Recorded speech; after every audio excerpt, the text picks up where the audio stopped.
Hello students, welcome you are Ranjana classes. ये हमारी CDP की क्लास है जो PS TET, H TET, C TET के लिए हेल्पफुल है। इवन कि यूपी टेट, रीट, जितने भी टेट के एग्जाम होते हैं जिसमें साइकोलॉजी आपका सब्जेक्ट है और इंटेलिजेंस टॉपिक अगर आप कर रहे हो तो ये क्लास आपके लिए हेल्पफुल रहेगी। तो इसमें हमने बात किस कॉन्सेप्ट करनी है? आईक्यू की, इंटेलिजेंट क्वेश्चन की। इंटेलिजेंट क्वेश्चन से पहले जो सबसे पहले बात की गई थी, मेंटल एज की बात की गई थी। किन्होंने की थी? अल्फ्रेड बिने ने, जब इन्होंने पहला अपना इंटेलिजेंस टेस्ट दिया था 1905 में। टेस्ट का नाम क्या था? बिने साइमन टेस्ट। ये कहाँ से बिलोंग करते थे? फ्रांस से, इसलिए इनको फ्रेंच साइकोलॉजिस्ट बोला जाता था, अल्फ्रेड बिने को। इन्हें फादर ऑफ इंटेलिजेंस टेस्ट भी बोला जाता है क्योंकि सबसे पहला इंटेलिजेंस टेस्ट इन्होंने बनाया था। तो इस तरह से जब इन्होंने ये टेस्ट बनाया था, बिने साइमन टेस्ट, इसमें इन्होंने कौन से कंसेप्ट की बात की थी? मेंटल एज की। उसके बाद जो हम देखते हैं आईक्यू जो कंसेप्ट है, इंटेलिजेंट क्वेश्चन, इसकी बात किन्होंने की थी? विलियम स्टर्न ने। कब की थी? 1912 में। कहाँ से बिलोंग करते थे? जर्मनी से, इसलिए इनको क्या बोला जाता है? जर्मन साइकोलॉजिस्ट बोला जाता है। इन्होंने को क्या फॉर्मूला दिया था हमें? I Q is equal to M A upon C A. ये किसकी देन है? विलियम स्टर्न की देन है। 1912 में इन्होंने दिया था। उसके बाद हम देखें तो ये वाला जो फॉर्मूला है इंटू 100 जो लगाया, वो किन्होंने लगाया था? लुईस टर्मन ने। क्योंकि जो डेसिमल में आंसर आ जाता था उसको रिमूव करने के लिए जो आईक्यू का जो फॉर्मूला था M A upon C A into 100 किया गया, किनके द्वारा? लुईस टर्मन के द्वारा। कब किया गया था? 1916 में। तो तब इन्होंने कौन सा टेस्ट जो था बनाया था? इन्होंने अल्फ्रेड बिने के टेस्ट को ही रिवाइज किया था स्टैनफोर्ड यूनिवर्सिटी में रहते हुए। तो टेस्ट का नाम क्या बना दिया था इन्होंने? स्टैनफोर्ड बिने टेस्ट। तो 1916 में स्टैनफोर्ड बिने टेस्ट में इन्होंने ये वाला फॉर्मूला हमें दिया कि इन्होंने लुईस टर्मन ने। आईक्यू का ये वाला फॉर्मूला इंटू 100 वाला किनकी देन है? लुईस टर्मन की। तो इस फॉर्मूले को एक्सप्लेन करें तो एम ए का मतलब क्या है? Mental as. ये कैसे आएगी? इसको कैसे ऑब्टेन किया जाएगा? जब इंटेलिजेंस टेस्ट एडमिनिस्टर किया जाता है, यानी जब इंटेलिजेंस टेस्ट का प्रशासन किया जाता है, बुद्धि परीक्षण जो है लिए जाते हैं बच्चों के स्कूल में, हम देखते हैं साइकोलॉजिकल लैब में, जब उनका इंटेलिजेंस टेस्ट किया जाता है तब उनका आईक्यू हम जो निकालते हैं, उसमें क्या होता है? वे जितने क्वेश्चन दिए होते हैं, आप जितने क्वेश्चन सॉल्व कर लेते हो तो उससे आपकी मेंटल एज पता लगती है। जो भी आपका स्कोर आता है भी आपने किस लेवल के क्वेश्चन सॉल्व कर लिए। जैसे आपकी एज तो 10 साल है लेकिन आपने 12 साल के बच्चों के बराबर सम सॉल्व कर दिए तो आपकी मेंटल एज कितनी हो जाएगी? 12 साल। अगर आपकी उम्र 10 साल है और आपने 8 साल के बच्चों के बराबर क्वेश्चन सॉल्व किए तो आपकी मेंटल एज कितनी हो जाएगी? 8 साल। तो इस तरह से मेंटल एज कहाँ से हमें पता लगती है? जब टेस्ट जो है, बुद्धि परीक्षण जो है वो प्रशासित किया जाता है। तो सीए, जो ये मेंटल एज का पता लग गया आपको। सीए क्या? आपकी क्रोनोलॉजिकल एज। क्रोनोलॉजिकल एज क्या होती है? समकालिक आयु, आपकी वास्तविक उम्र, जितने साल के आप हो वो क्या है? क्रोनोलॉजिकल एज है। तो इस तरह से जब हम आईक्यू फाइंड आउट कर लेते हैं तो आईक्यू का ना एक टेबल दिया गया है हमें, ये क्लासिफिकेशन की गई है, टाइप्स बताई गई हैं और ये आईक्यू है। जब भी हम फाइंड आउट करेंगे, कैलकुलेशंस करते हैं हम, जैसे मान लो ये आप देखते हो, ये देखो आप, ये फॉर्मूला जो आईक्यू का हमने लिखा हुआ है, हमें जो है एग्जाम में इस तरह से क्वेश्चन आ जाते हैं, mental age is equal to 12, chronological age 16, IQ find out करो। तो आपको फॉर्मूले में पुट कर देना होता है, मेंटल एज कितनी है? 12 साल, क्रोनोलॉजिकल एज कितनी है? 16 साल, और इंटू 100। तो इसको आप 4 के टेबल पे काट सकते हो। तो इस तरह से आप इसे काट सकते हो। 4 3 12, 4 4 16। तो इस तरह से ये 25 पे कट जाएगा। 25 4 क्या होते हैं? 100 होते हैं। तो कितना आईक्यू आ गया आपका? 75 आ गया। इस तरह से जो आपका 75 आईक्यू आया है तो आप किस में चले जाओगे? 70 से 79 वाली लाइन में। तो कौन से बच्चे की डिस्क्रिप्शन क्या हो जाएगी? वो डल है या बॉर्डर लाइन पर है, यानी उसकी जो बुद्धि है हम कह सकते हैं कि सीमावर्ती बुद्धि है उसकी। इस तरह से कई बारी हमें इस तरह से भी सम आ जाते हैं कि आपको IQ गिवन है 75 है, क्रोनोलॉजिकल एज भी दी हुई है 16 है, मेंटल एज पता करो। तो आपने सेम फॉर्मूला लिखना है, mental as upon chronological age into 100। Mental as आपने एज इट इज लिख देनी है क्योंकि हमें पता नहीं है, या हमने निकालनी है। अपॉन हम क्या कर लेंगे, 16 साल जो क्रोनोलॉजिकल एज है इंटू 100। तो हमेशा ये मैथ का भी कंसेप्ट है, जब भी हम इक्वल के दूसरी साइड जाएंगे तो जो मल्टीप्लाई होएगा वो डिवाइड हो जाता है, जो डिवाइड में है वो मल्टीप्लाई हो जाता है। जैसे ये डिवाइड में था तो ये इधर जाके इक्वल के इधर आया तो ये क्या बन गया, मल्टीप्लाई। ये क्या था, मल्टीप्लाई था, और इधर जाके क्या हो गया, डिवाइड हो गया। तो इसको भी हम सॉल्व करेंगे तो ये भी हमारे पास क्या बन जाएगा, 25 के टेबल पे हम डिवाइड कर दें इसको तो 25 3 ज़र 75 होता है, 25 4 ज़र क्या होता है, 100 होता है। तो इसको भी आप जो है इस तरह से निकालोगे तो आपकी मेंटल एज कितनी आ जाएगी, 12 आ जाएगी। तो इस तरह से भी क्वेश्चन आ जाता है, कुछ भी निकालने को बोला जा सकता है। तो इसका न्यूमेरिकल भी आपने अच्छी तरह से कर लेने हैं। हाँ जी, उसके बाद देखिए ये हमें IQ हम क्यों फाइंड आउट करते हैं, ताकि हमें पता लग जाए बच्चा किस कैटेगरी में आ रहा है, उसके अकॉर्डिंग हम उसे एजुकेशन दे पाए, उसके लिए जो एनरिचमेंट प्रोग्राम जो है चला पाए। अगर मान लो बच्चा जो है, बच्चे का IQ इतना आ जाता है 140 एंड अबव, तो इसका मतलब बच्चा सुपीरियर है या वेरी सुपीरियर है। तो उसके लिए हमें क्या करने पड़ते हैं, फिर हम उन्हें एक्स्ट्रा वर्क देते हैं, एक्स्ट्रा असाइनमेंट देनी, ताकि बच्चा जो है बोर फील ना करे। उसके लेवल के अकॉर्डिंग उनके लिए असाइनमेंट उन्हें प्रोवाइड करनी। और जो एवरेज बच्चे होते हैं तो वो तो हम नॉर्मल और एवरेज तो क्लास के साथ चल लेते हैं, ये भी चल लेते हैं, जो अबव एवरेज होते हैं और बिलो एवरेज भी चल लेते हैं। ये इतना वाला पोर्शन तो चलो एक साथ चलाया जा सकता है, लेकिन इनको भी अलग वर्क देना पड़ेगा और आपको। और जो बिलो एवरेज होंगे, जो यानी कि हम कह सकते हैं बिलो एवरेज से नीचे चले जाते हैं, जब हम डल हो गए या फीबल माइंडेड हो गए या एम्बिसाइल हो गए या इडियट हो गए, ऐसे बच्चों को भी हमें अलग टाइम दे के जो है उन्हें टीच करना पड़ता है। यानी ये इसकी डिस्क्रिप्शन है कि अगर 0 से 24 आ जाती है बुद्धि तो बच्चा क्या होएगा, इडियट होएगा, महामूर्ख या जड़ बुद्धि, यानी जिसको बिल्कुल ही हम कह सकते हैं कुछ सिखाना जो है मुश्किल है। तो अगर 25 to 49 है तो एम्बेसाइल यानी कि मूर्ख बुद्धि, यानी इसमें भी हम कह सकते हैं कि उसके बहुत कम चांसेस है सीखने के। उसके बाद फीबल माइंडेड मौन कौन सा होगा, यानी सीमांत बुद्धि वाला या बुद्धू, 50 to 69।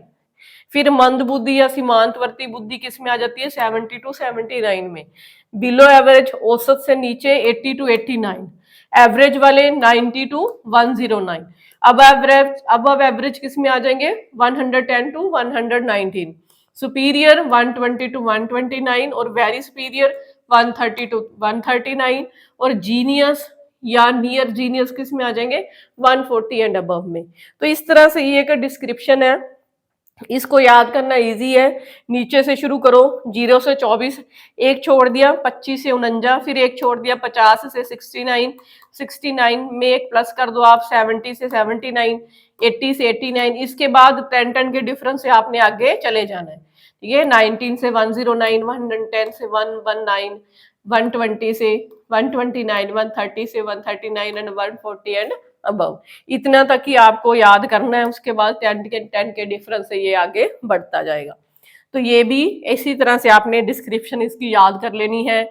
ये जो हम कह सकते हैं जीनियस हो गए, ये वेरी सुपीरियर हो गए, ये सुपीरियर, फिर अबव एवरेज, फिर एवरेज, फिर बिलो एवरेज, फिर डल आ गए, फिर फीबल माइंडेड आ गए, फिर एम्बेसाइल और फिर इडियट। तो इस तरह से ये आपको टेबल पता होना चाहिए। एचटेट में मोस्टली इनमें से क्वेश्चन आता है, ये नीचे वाले इस पोर्शन में से पूछ लेते हैं कि इतने से इतने वाला जो जिसका IQ होएगा वो उसकी को मतलब बुद्धि कैसी होएगी बताओ। 4 ऑप्शन होंगी, आपको एक आंसर देना पड़ेगा। तो या 25 से 49 वाले की पूछ लेंगे कि कौन सी वाली बुद्धि उसकी होएगी। तो ये 4 ऑप्शन दिए हैं, आपको बताना होगा। तो इस तरह से ये टेबल में से भी क्वेश्चन आ जाते हैं, टेबल भी आपको पता होना चाहिए। और एक और चीज हमने जो करनी थी, जो इंटेलिजेंस टेस्ट हमने किया था उसके हमने यूजेस और लिमिटेशंस करने थे। किसके, इंटेलिजेंस टेस्ट के। इंटेलिजेंस टेस्ट जो है हमारे पास हमने कर लिए हैं, कितनी तरह के होते हैं, वर्बल, नॉन वर्बल जो हमने किए थे, इंडिविजुअल, ग्रुप। तो इसके आगे हमने इसके लाभ क्या है और इसके दोष क्या है, पहले हम इसके यूजर्स देखेंगे, इसके बेनिफिट्स क्या हैं। इंटेलिजेंस टेस्ट क्यों लिए जाते हैं? जब भी सिलेक्शन करनी होती है, सिलेक्शन यानी चुनाव करना होता है। जब स्कूल में बच्चे एडमिशन्स होती हैं, कॉलेजेस में एडमिशन होती हैं, तो आईक्यू टेस्ट लिए जाते हैं। उसी के बेस पे बच्चे को एडमिशन मिलती है, या स्कॉलरशिप वगैरह है कि 85% से अबव वालों को स्कॉलरशिप मिलेगी।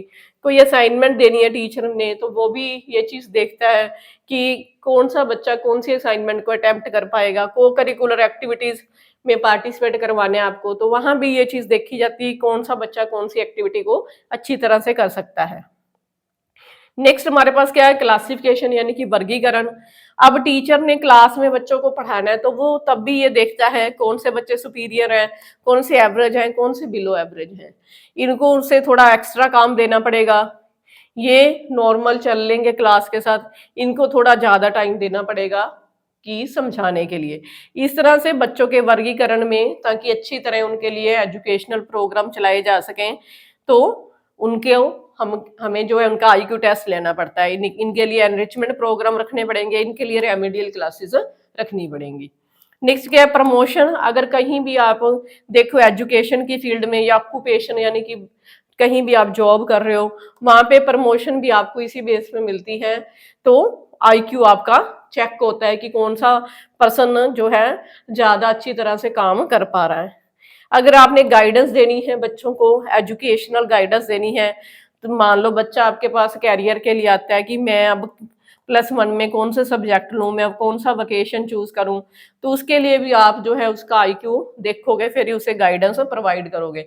पर्सनल गाइडेंस भी आप आईक्यू को फाइंड आउट करके दे सकते हो कि कौन सा बच्चा किस लेवल से हम समझाएं कि समझ जाए बात को, तो वहां भी आईक्यू जो है महत्वपूर्ण है। नेक्स्ट हम देखते हैं डायग्नोस्टिक। डायग्नोस्टिक क्या होता है कि पहचानना कौन से बच्चे जो हैं पढ़ाई में पीछे रह गए हैं, बिलो एवरेज हैं, तो वहां भी हम आईक्यू टेस्ट के द्वारा पता कर सकते हैं। रिसर्च में भी ये हेल्पफुल होता है, खोज जब कोई करनी होती है। जैसे खोज का अगर टॉपिक ये है कि is academic achievement depends on IQ, कि जो हम कह सकते हैं कि अकादमिक उपलब्धि है वो बुद्धि लब्धि पर डिपेंड करती है। तो इस तरह से खोज का विषय भी ये आईक्यू जो है बन सकता है। तो इस तरह से ये सारे इसके बेनिफिट्स के थे हमारे। और लिमिटेशंस देखें तो कौन कौन सी लिमिटेशंस हैं? सबसे पहले हम देखें तो ill effect on students, students पे इसका बुरा प्रभाव पड़ता है। जो गिफ्टेड होते हैं वो केयरलेस हो जाते हैं कि हम तो गिफ्टेड की कैटेगरी में आ गए हैं, अब हमें पढ़ने की क्या जरूरत है। तो बिलो एवरेज जो होते हैं वो इन्फीरियर फील करते हैं, उनमें इन्फीरियरिटी कम्प्लेक्स आ जाता है, वो वैसे ही नहीं पढ़ पाते, फिर उसी में घिर जाते हैं वो। Miss use by teachers and parents, इसमें भी क्या होता है, अगर बच्चे का लो आईक्यू आ गया तो उसको डिस्करेज किया जाता है पेरेंट्स और टीचर्स के द्वारा कि इसको चाहे जितना मर्जी समझा लो, ये तो डल है, ये कर ही नहीं पाएगा। और जिसका हाई आईक्यू आता है उसे वैसे निगलेक्ट कर दिया जाता है, ये सोचा जाता है कि ये तो पढ़ ही लेगा, इसकी तरफ ध्यान देने की जरूरत ही नहीं है। Miss use by society, society भी ऐसी ही नजरों से देखती है। जो बच्चों का आईक्यू लो है उन्हें अच्छी नजर से नहीं देखा जाता है, उनका मजाक बनाया जाता है। और जो हाई आईक्यू वाले होते हैं वो लो आईक्यू वालों को परेशान करते हैं। Only one aspect are touched, इसमें क्या है, हम सिर्फ जो उसकी कह सकते हैं कि बुद्धि की तरफ देख रहे हैं, और उसकी जो रुचियां हैं, जो उसका रुझान है, उसको हम इग्नोर कर रहे हैं। तो इस तरह से ये केवल एक ही पक्ष को जांचता है। फिर उसके बाद क्या है, क्रिएट कन्फ्लिक्ट्स, यानी द्वंद्व पैदा हो जाते हैं। कारण क्या है? कहते हैं आप एक टेस्ट के बेस पर कैसे किसी का कहीं भी एडमिशन लेने से हक छीन सकते हो। ये अनजस्ट है, ये जो हम कह सकते हैं अन्याय है कि एक आईक्यू के बेस पे किसी को एडमिशन लेने से रोका जाए। इस तरह से ये हमारा आईक्यू और इंटेलिजेंस टेस्ट का टॉपिक जो था थोड़ा एक्स्ट्रा हमने किया, कि जो जो इम्पोर्टेंट बातें थी मैंने आपको बता दी। आइए एक बार रिवाइज कर लेते हैं। तो आईक्यू में हम देखें, ये वाला इसका फॉर्मूला होता है MA/CA/100। एमए की बात किन्होंने की? अल्फ्रेड बिने ने 1905 में। फ्रांस के रहने वाले थे, इन्हें फ्रेंच साइकोलॉजिस्ट बोला जाता है। बिने साइमन टेस्ट में इन्होंने बात की थी, 1905 में उन्होंने ये टेस्ट दिया था। फिर हम देखें तो ये वाला जो हम कह सकते हैं आईक्यू का जो कंसेप्ट है, ये किन्होंने दिया था? विलियम स्टर्न ने। पहले मेंटल एज की बात हुई, फिर आईक्यू की बात हुई। विलियम स्टर्न ने कब दिया? 1912 में। ये कहाँ से बिलोंग करते थे? जर्मनी से, इसलिए इनको जर्मन साइकोलॉजिस्ट बोला जाता है। इन्होंने ये फॉर्मूला दिया था, IQ = MA/CA।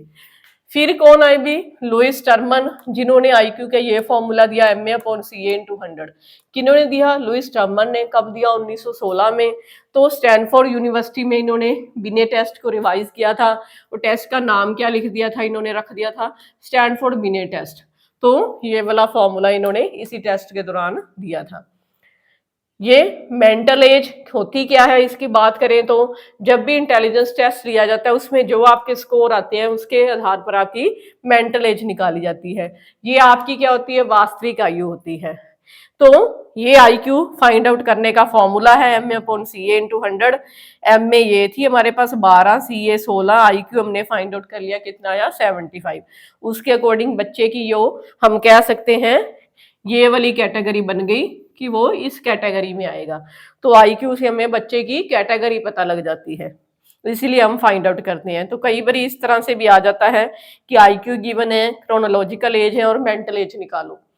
तो ये आपको न्यूमेरिकली भी सॉल्व करना आना चाहिए। कई बार इसी तरह से भी जो टेट में क्वेश्चंस आ जाते हैं। ये आईक्यू टेबल है हमारा, जो हम देखें 0 से 24 से शुरू होता है और 140 एंड अबव जाता है। इस तरह से ये हम इसकी जो क्लासिफिकेशन हम देखते हैं तो genius, very superior, superior, above average, normal या एवरेज, बिलो एवरेज, डल और बॉर्डर लाइन, फीबल माइंडेड, एम्बेसाइल और इडियट। तो इस तरह से ये इसकी जो क्लासिफिकेशन है अकॉर्डिंग टू ये इसकी जो हम कह सकते हैं आईक्यू के अकॉर्डिंग। फिर हम देखें इसके यूजेस और लिमिटेशंस क्या हैं। जब भी कहीं सिलेक्शन होनी होती है तब भी आईक्यू के बेस पे सिलेक्शन की जाती है, चाहे स्कूल है, कॉलेज है, कोई असाइनमेंट देनी है या कोई एक्टिविटी में पार्टिसिपेट करना है। अगर क्लासिफिकेशन करनी है यानी कि वर्गीकरण करना है कि बच्चा कौन सी कैटेगरी में आएगा, जैसे अभी हमने किया कि बच्चा इस कैटेगरी में आ रहा है, तो भी हम जो आईक्यू को फाइंड आउट करते हैं। कहीं उन्नति की बात होती है एजुकेशन में या वोकेशन में, तब भी आईक्यू जो है फाइंड आउट किया जाता है। गाइडेंस देनी है, बच्चा कोई गाइडेंस लेना चाहता है एजुकेशनल या वोकेशनल, तभी हम आईक्यू देखते हैं। ये तो नहीं कोई बच्चा आपके पास आया और आपने सीधा कह दिया कि मेडिकल ले लो। पहले आप देखोगे कि बच्चे में एबिलिटी है करने की, उसका इंटेलिजेंस टेस्ट लेना चाहिए, फिर उसको गाइड करना चाहिए। अच्छे स्कूल में क्या होता है हम देखें तो पहले बच्चे को जो है कैरियर गाइडेंस जब बच्चे लेने जाते हैं तो उनके टेस्ट लिए जाते हैं, एप्टीट्यूड, इंटरेस्ट, इंटेलिजेंस, फिर बच्चे को गाइड किया जाता है। डायग्नोस्टिक, अगर बच्चा पढ़ाई में पीछे रह रहा है तो हम उसका भी रीजन जो है आईक्यू से फाइंड आउट कर सकते हैं कि वो कौन सी कैटेगरी में आ रहा है, एवरेज या बिलो एवरेज है। रिसर्च अगर करनी हो उसमें भी आईक्यू पर हम रिसर्च कर सकते हैं कि आईक्यू और एकेडमिक अचीवमेंट आपस में रिलेट करते हैं या नहीं। तो लिमिटेशंस की अगर बात करें तो बच्चों पर बुरा प्रभाव पड़ता है, गिफ्टेड बच्चे केयरलेस हो जाते हैं और बिलो एवरेज को जो है हम कह सकते हैं हीनता, उनमें हीन भाव आ जाता है। टीचर्स और पेरेंट्स भी जो इसका गलत यूज करते हैं, लो आईक्यू वालों को डिस्करेज करते रहते हैं और हाई जिनका आईक्यू आ जाता है उनको निगलेक्ट करते हैं, ये तो अपने आप कर लेंगे और इन्हें करवाने का कोई फायदा ही नहीं है, ये समझ ही नहीं सकते। सोसाइटी भी जो गलत तरीके से इसका प्रयोग करती है, जो भी हम कह सकते हैं कि उनको अच्छी नज़रों से देखा जाता है, हाई आईक्यू वालों को और लो आईक्यू वालों का मजाक बना दिया जाता है। इस तरह से इसमें केवल एक ही पक्ष को हम जांचते हैं, इंटेलिजेंस ही देखी जाती है और इंटरेस्ट और एटीट्यूड वगैरह ये सब इग्नोर कर दिए जाते हैं। इस तरह से कहते द्वंद भी पैदा हो जाता है कि जैसे हम देखते हैं कि कहीं एडमिशन है, सिलेक्शन है, तो आईक्यू के बेस पर जो कई बच्चे जो हैं रह जाते हैं एडमिशन लेने से। तो इस तरह से ये एक तरह का अन्याय है कि सिर्फ एक आईक्यू टेस्ट के आधार पर हम किसी का एडमिशन लेने का हक कैसे छीन सकते हैं। तो ये आईक्यू का कंसेप्ट था और इंटेलिजेंस जो टेस्ट हैं उनके एडवांटेजेस और लिमिटेशंस थी। आई होप आपको क्लियर हुई होंगी। तो आप रंजना क्लासेस को लाइक, शेयर और सब्सक्राइब करिए और कमेंट भी करिए कि आपको ये टॉपिक कैसा लगा, और हमारे साथ इसी तरह से जुड़े लिए सीडीपी के टॉपिक करने के लिए। Thank you students.